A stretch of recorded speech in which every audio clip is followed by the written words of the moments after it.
Hi investigators, Mike Evans from the Australian Security Academy with episode 45 of Australian Private Investigator, Government Investigator and Corporate Investigator Weekly News. Excuse me, I'll just pause for effect and have a drink of water. We are the program each week that gets excited about taking statements, gathering evidence and facts. Yeah, that's evidence and fact, not rumour, innuendo, hearsay, that sort of thing. We're about the real deal. And for the people that are interested in that and who study that and who do that and who have done it in the past. So each week we come to you with this program. It's flat out this week. We're going to start off with our job vacancies, and then we're going to be talking about the Australian Security Academy's investigation conference on February the 3rd and 4th. We're going to show you how ID parades work today and the pros and cons of marital and relationship surveillance. Better pour yourself a really big cup of tea in your Australian Security Academy private investigator mug, because the pros and cons of relationship surveillance might take a couple of days to get through. We have news and, as promised, I'm going to talk about finalising that deal with the narcissist who's on your case in your industry. So to start off this week, let's have a look. Just gotta let it go. I often sit and wish that I could just change my past. To think about you, Dad, there's so much shit that I could ask. Like, why am I still haunted by the day that you left? Okay, the Victorian Building Authority, they want an assessment and review officer down in Victoria and Melbourne. You'll need a certificate for in government investigations, and generally they will put you through the Australian Security Academy's Diploma of Government Investigation program with Pat Flynn, the National Training and Assessment Manager of the Australian Security Academy. There's a team leader in Treasury required down in Adelaide. So again, they'll be looking for someone who holds a certificate for in government investigation. All these jobs that I'm about to show you, you can see on our dedicated Facebook jobs page. All you have to do is type in a Facebook search, Australian Private Investigator, Government Investigator, Australian Private Investigator, Corporate Investigator and Government Investigation jobs. You must request to join the group. So that way you can see literally 3 years of current and past jobs. I don't leave the old ones up there to indicate that they're still vacant. I leave them up there so you, the researcher, can do your own research in what they wanted before and match your actual application for that job to their requirements. This is a beauty. There's a fisheries compliance officer wanted in New South Wales. I'd love that job. Now, I think that one's sea fisheries, but you can see that on our dedicated jobs page. A local council, they're after a statutory enforcement and compliance officer, and basically you'll need a certificate for in statutory compliance to get that role. You often see these in local councils. It's not just about building approvals, it's about barking dogs and ratepayer complaints and trees, dangerous trees, or roads that aren't looked after and maintained. So there's a whole different range of things you'll do as a local government compliance officer. Better Together, they're looking for a factual investigator. Now, this is, I think it's disability services people, but they're looking for investigators within their organisation, whether it's part-time or full-time, I'm not sure, but it's a great little job opportunity to do some good for people with a disability out there and ensure compliance with what's going on. Over in Perth, Century are looking for investigators, so you can see that job again, or you can Google that on Seek. ProCare, one of my favourite investigators. Everyone at ProCare do a great job down there Australia-wide. Really enjoyed working with you over the last 20 years, everyone at ProCare. Excellent organisation to work for. They're after a factual investigations coordinator in New South Wales. They've also got job vacancies in the ACT and New South Wales for investigators. So Google ProCare, get in touch with them. They're an Australian-wide investigation agency. Really great team at ProCare. I really enjoy going down there and visiting ProCare. Great fun. There is a fraud investigator required by Ignite in Brisbane. Now, it tells you all about what they're offering there if you jump on our Facebook page.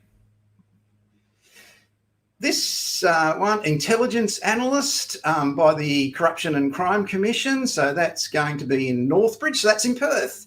So they're looking for an intelligence analyst down there. My word, they're very busy people at the Corruption and Crime Commission in Perth, particularly last year. PayPal complaints analyst is required. So they're looking for someone. You can jump on our job vacancies webpage and see that one. Well, I'm never going to get through all these. There's just so many.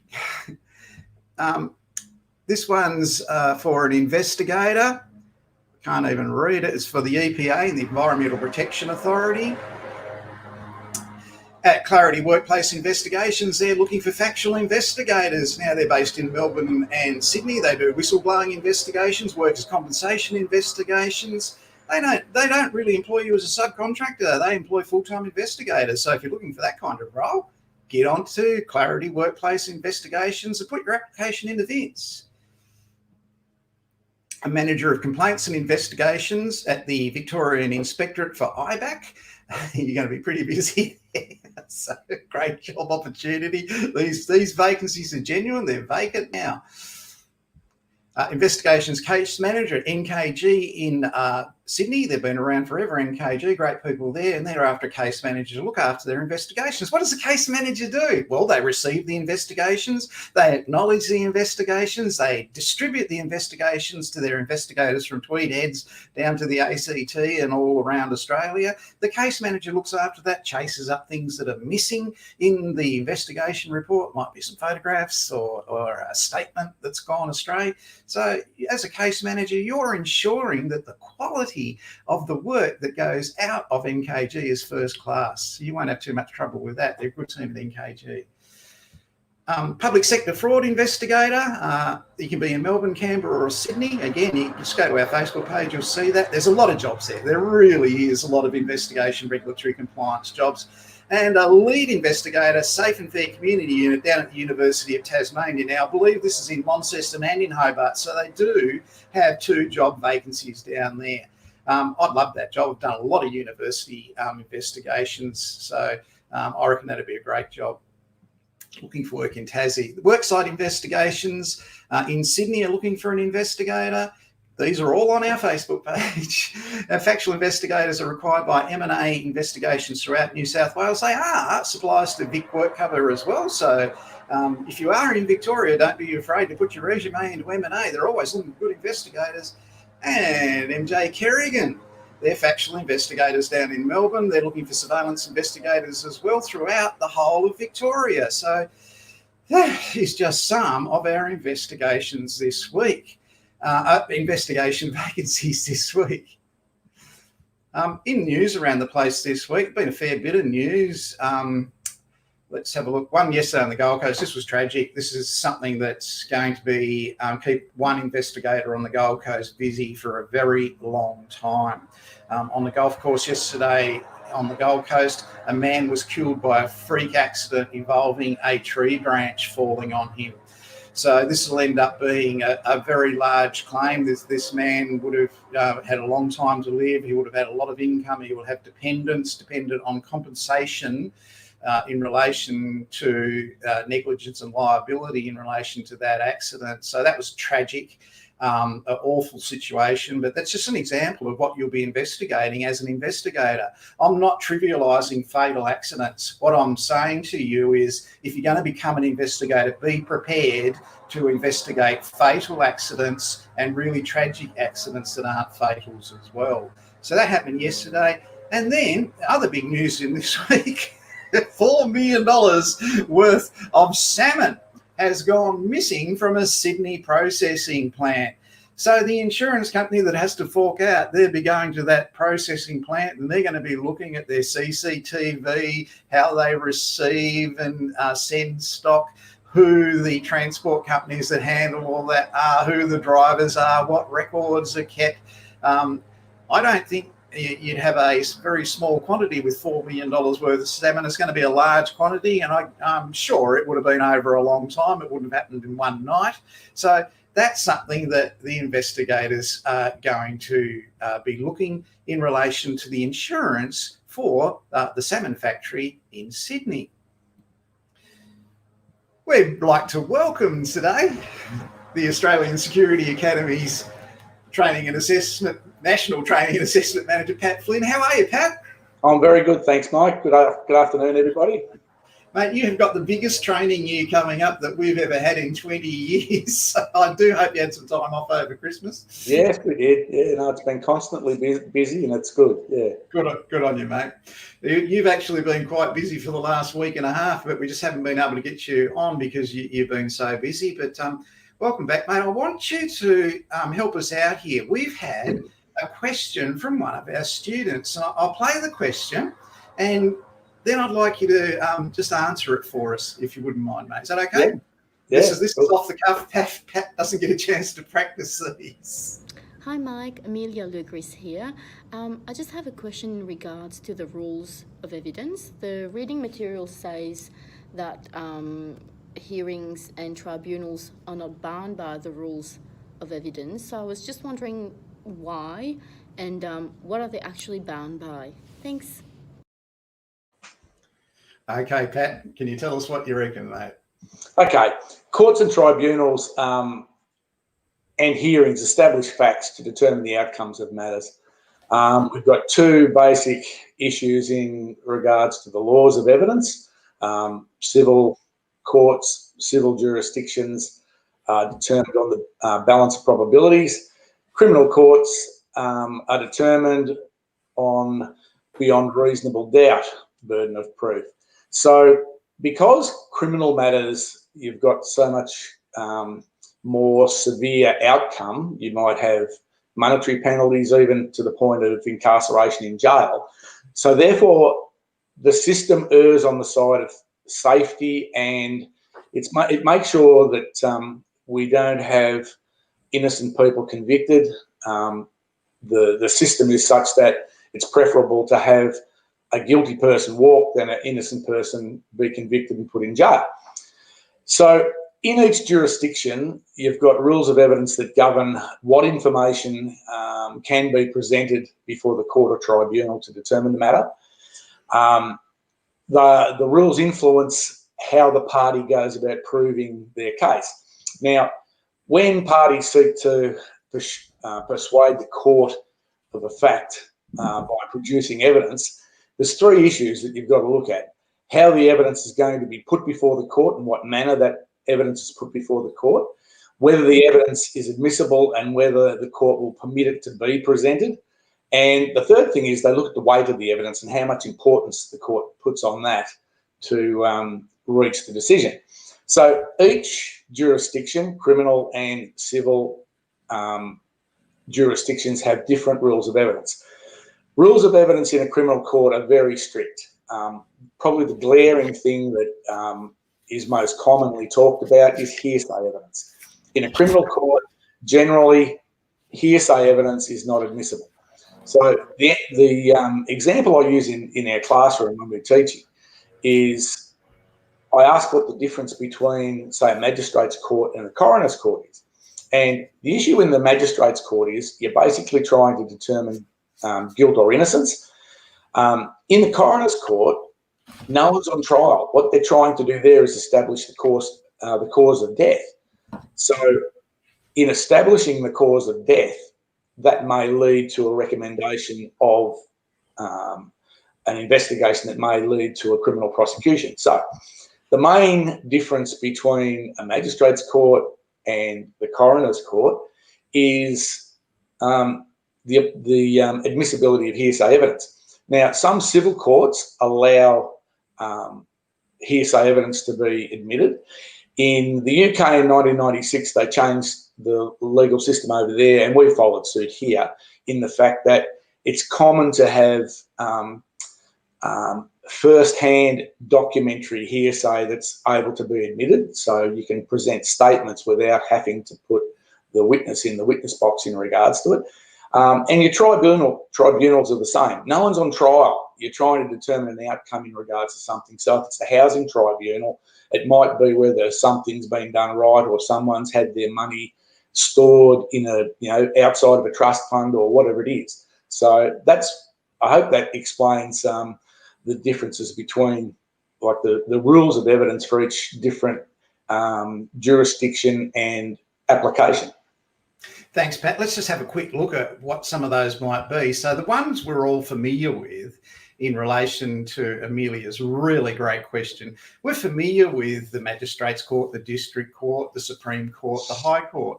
If you watched the episode last year that we had in relation to a surveillance matter that went for less than 20 minutes and the surveillance agent ended up in the High Court of Australia 2 weeks after that investigation, you just find out how serious these matters are. But what sort of tribunals might you come up in and see in relation to when you have to give evidence? I've done it in the coroner's court, but here's some others. They may have changed recently in name since this time, but there's the Children's Court, the Family Court, the Federal Court, Industrial Court, Small Claims Tribunal.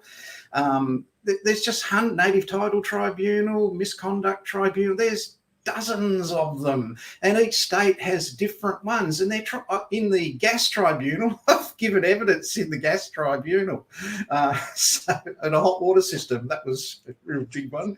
So they're out there, and these tribunals are enormous. There's a Social Security Appeals Tribunal that may have changed its name today to something else, but here's some more current ones. These ones are in Queensland, so Anti-Discrimination Commission. These are tribunals, not courts. Let's say you've got, I don't know, a lawyer out there and they've been doing the wrong thing.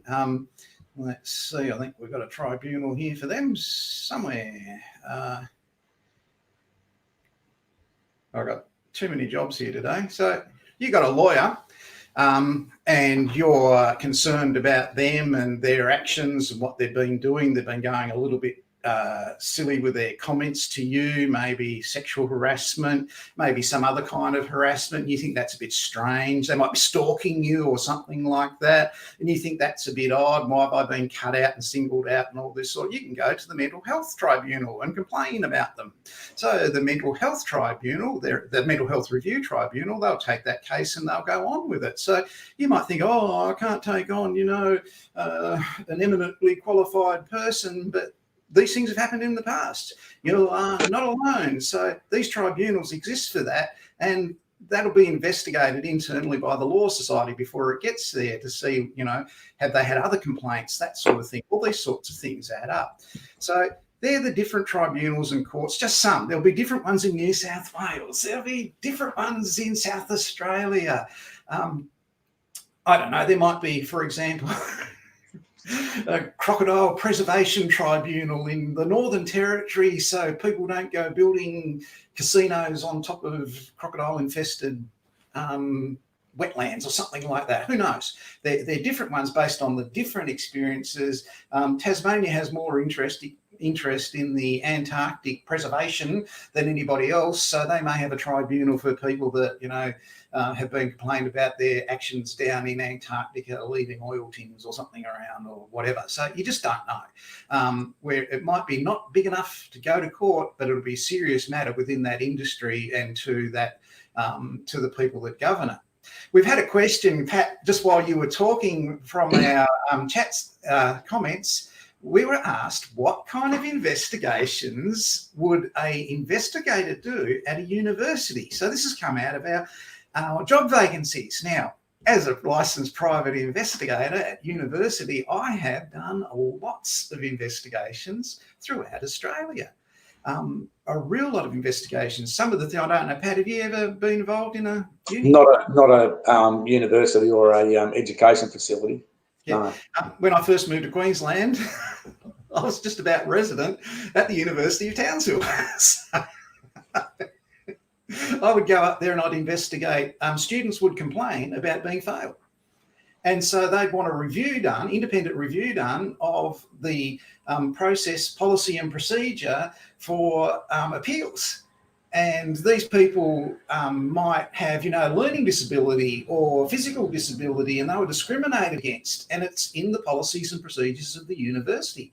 And if they are flunked out in that, then they've got further redress to take that and go to a lawyer about it. And that's where I, as a defence person for the university, will be going and speaking to the people at the university about that. The biggest problem that universities have, and it hasn't changed in the last 25 years in my investigation experience, they have a lot of parties.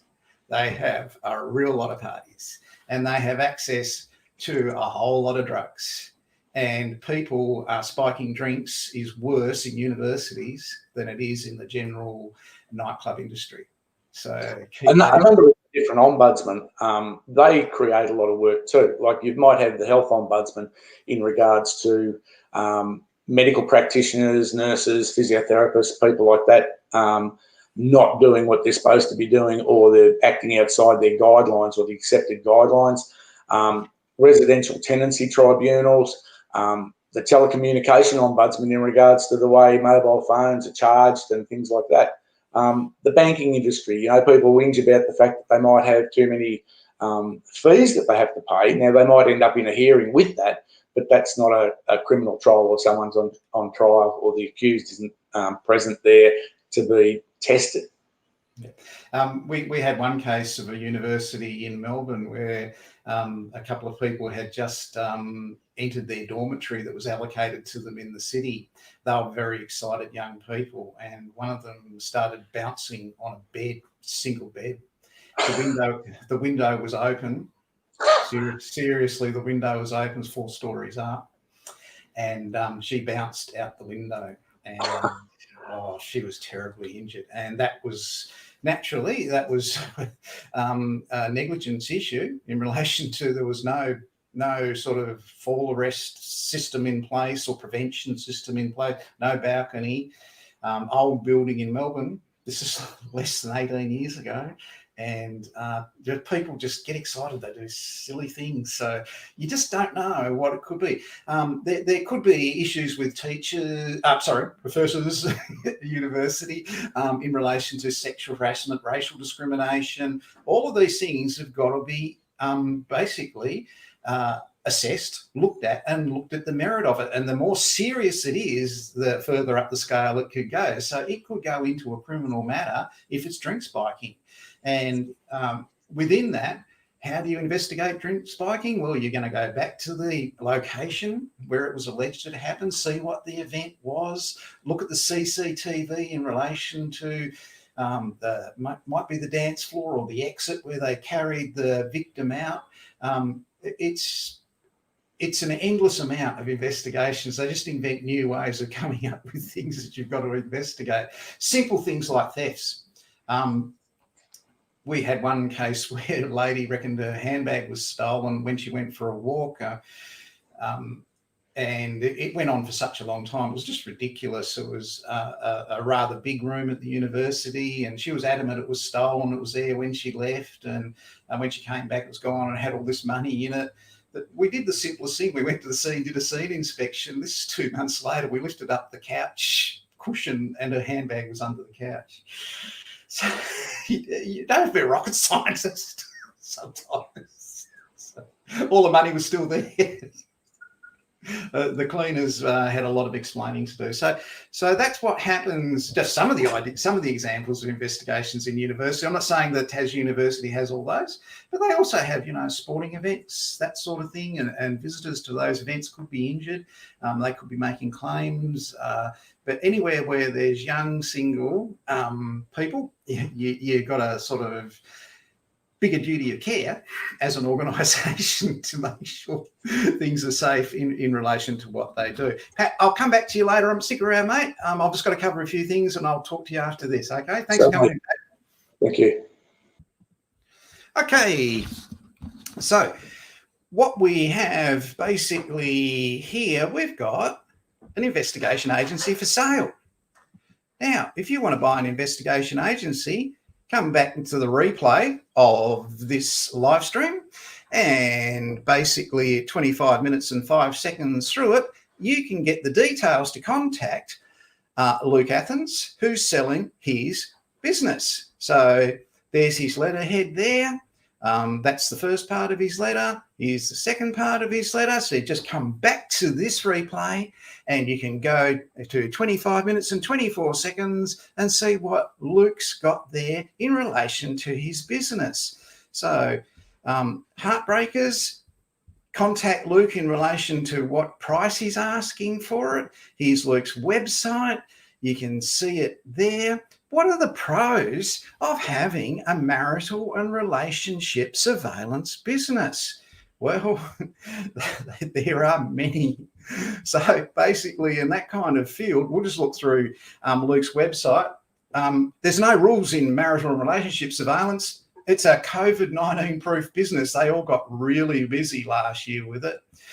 If you're a lady doing this type of work as a licensed private investigator, you're totally 100% above suspicion. There's no compliance requirements with marital relationship surveillance. You don't answer to any insurance company, any industry association. So, it's unlimited business. Make sure you get paid up front. That's really important. So you have no late payments or bad debts. You can charge whatever you want. You can. It's a way to make a fortune. Licensing regulators, they're not interested in this. It's too complicated. It's too emotional. They don't get a lot of complaints about it. But, there is a lot of work there. You'll get free publicity on a current affair, and you can see on this website that they've done work for current affair. You control your work level with Google AdWords, and rich control freak clients, they will beat a path to your door in relation to messy child custody issues with grandchildren or something like that.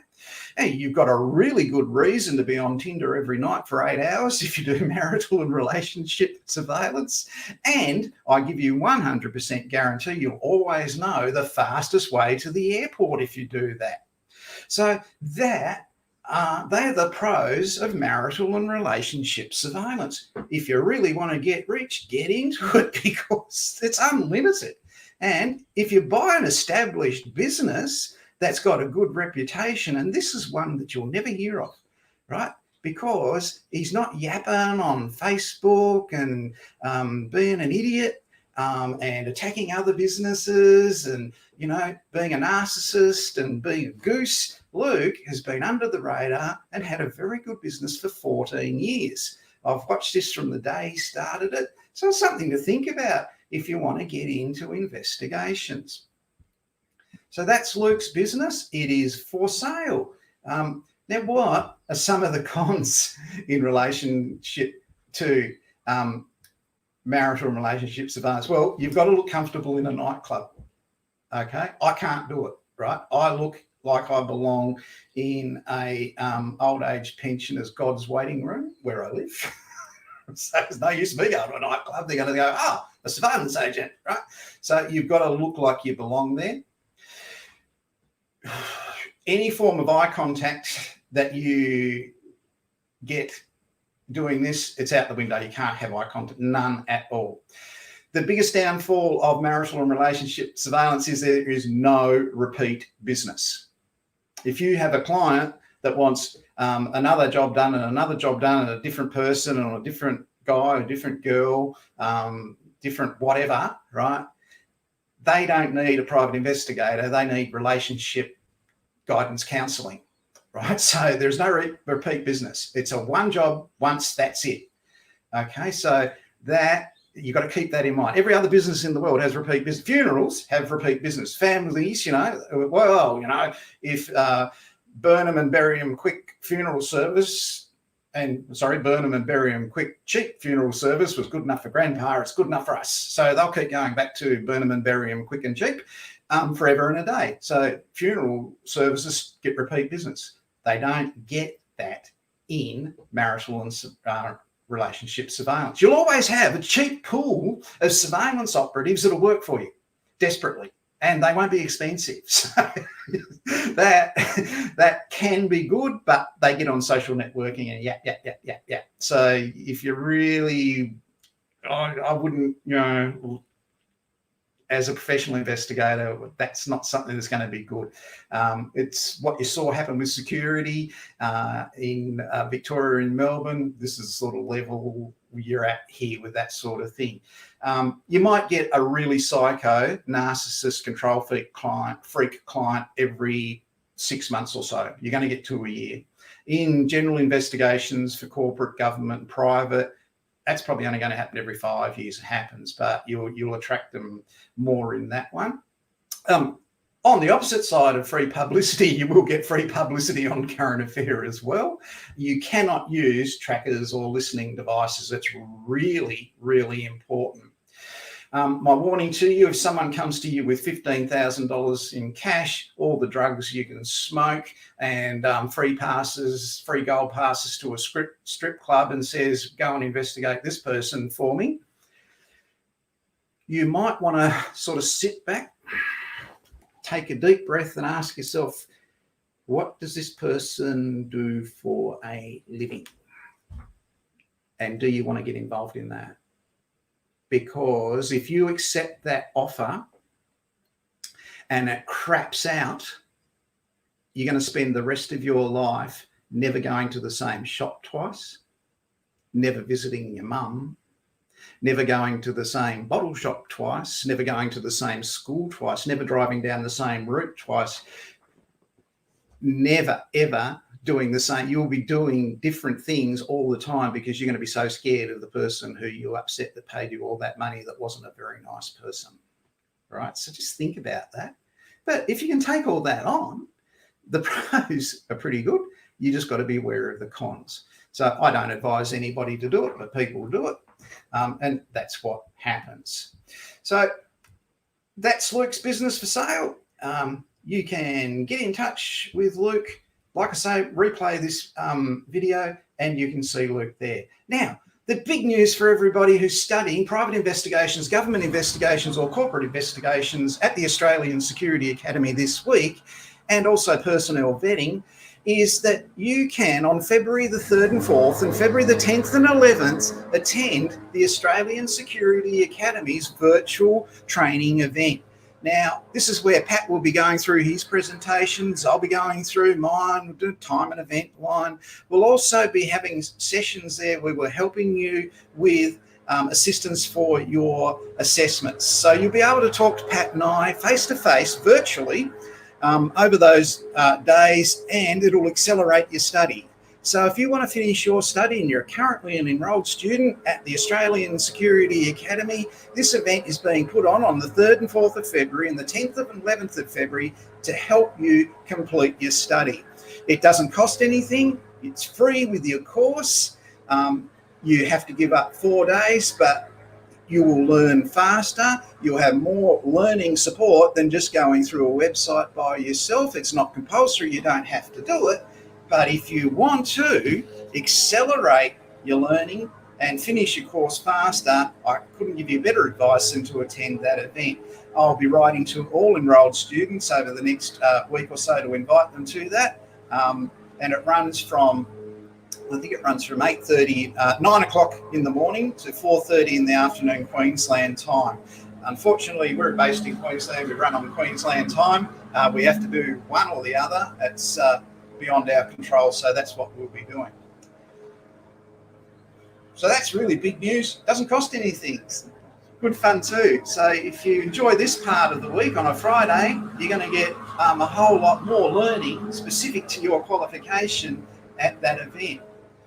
Now, last week we had a problem with a investigator that decided that he was going to make up all this stuff about the night. So I made fun of him, and I really got upset. And I said to him, look, one of your witnesses described the wrong person. I want positive ID.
Well, that's what happens with ID parades. They can go wrong, and there's rules for ID parades, and they're going to be positives. I have told you last year in an episode of this program, I have conducted an ID parade as a licensed private investigator. And that ID parade was in relation to an Alsatian dog that bit somebody. And the council had to get a range of Alsatian dogs into an ID parade so the person who was bitten could identify the correct dog. That's the only way that the magistrate would accept it. Now, that was one of the weirdest investigations I've ever been involved in, and the victim could not pick out the dog. They were similar age, similar size, similar colouring. It was just, we had to run around and get dogs from shelters and breeders and all sorts of things around the little town. Oh, it was a little regional town. It was quite big, but they did have a good supply of those dogs, but they didn't pick the right dog. If you get the unwanted attention in this industry from someone who's ringing you up saying, what are you doing marital relationship surveillance for? I own that in this state, in this eastern part of Australia. I'm getting the cops on you. I'm going to complain about you to the Office of Fair Trading for illegal marketing.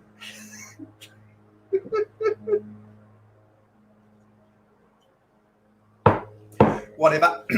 So, and they start ranting on and raving. They won't let you go. What do? Well, first of all, people, we discussed this last week, who they are and how they go about it. They want to control you. They want to direct you. They think they're better than you. They don't know they're like that. They've got a really bad disease. But what do? Basically, if they keep up the attack, you ask them, you just say, look, will you please stop it? Cut them off. Don't cut off their messaging system, cut off their emails. Don't answer their phone calls. If they persist after that, directly ask them for a copy of their private investigator license. They have to give you that on demand. So if they ring you up saying, I'm more important than you, I'm going to complain to the police about your marketing, whatever, okay, just ask them for a copy of their private investigator license. They've got to show it to you on demand, okay? Photograph it and then go to the Office of Fair Trading and give them the day, dates and times this person's been harassing you or been stalking you. Secondly, if that person is claims to be a lawyer or something like that, basically, again, don't be concerned about that. You deal in legal issues every day. All the people that are being sued you represent, you're familiar with that. Don't take that to heart. It's just a threat from a narcissist who's trying to control you for whatever sick reason. Simply complain to the Law Society about it. I think I put up a slide about it earlier in this program. You might want to go back and replay it and see who you can complain to. So don't be afraid of those types of people. They exist in every industry. If they keep doing it and it starts to get to you, look, think of what's really important when you're dealing with a narcissist. Oh, the toast isn't cooked properly, the peas are on the wrong side of the plate, my business is better than your business, whatever. It happens in carpet laying, look, it happens in car washing, right? It's not just limited to this. If they keep doing that, just remind yourself of what's important. What do the little children in the terminally ill ward of the hospital, what do they think's important? A visit from their dog. Mum and dad, they're worried about mum and dad being worried about them. Don't think trivial things put on you to make you feel guilty or wretched by a narcissist are important. Don't fall for it. Don't sucker for it. They get their jollies off on your responses.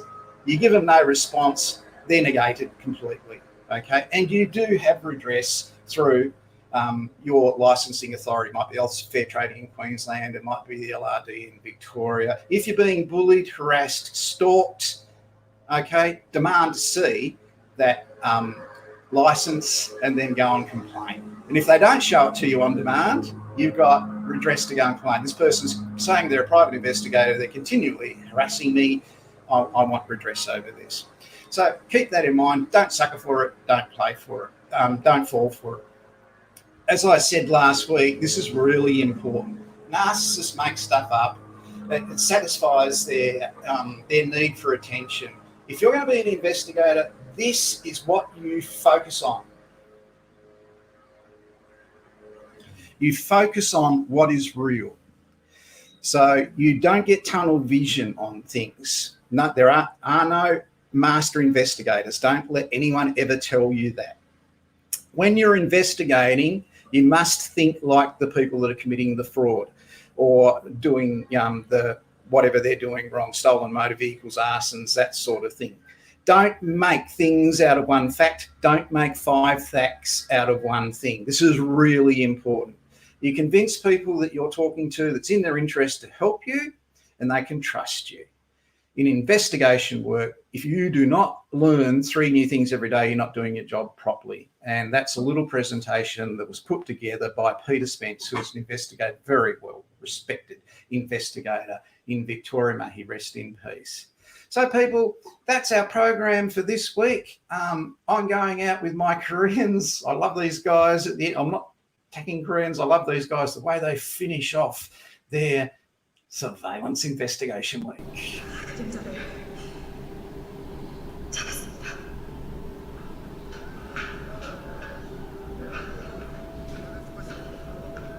작전 종료. 전원 복귀할 것.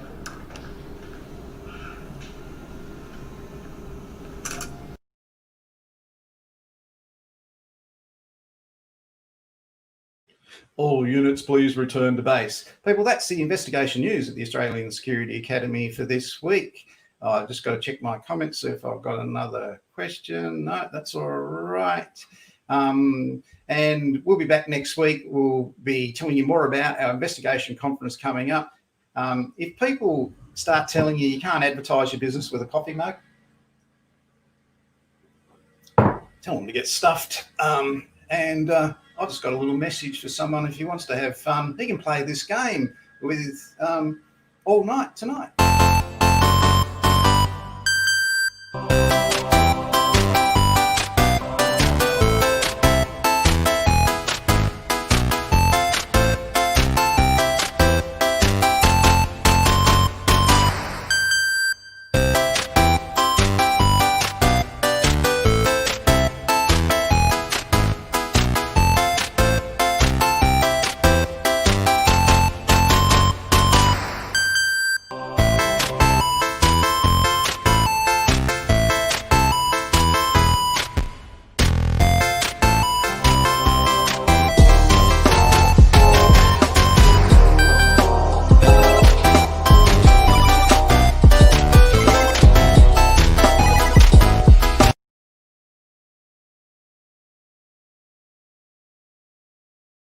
Yeah, if you'd like to win a coffee mug, send in, just like Amelia did, your question. And I think Kat has just won a coffee mug for her question about universities too. So Kat, direct message me your address and I'll send you out your coffee mugs for asking that question. I'm Mike Evans from the Australian Security Academy. We'll see you next week with Australian Private Investigator.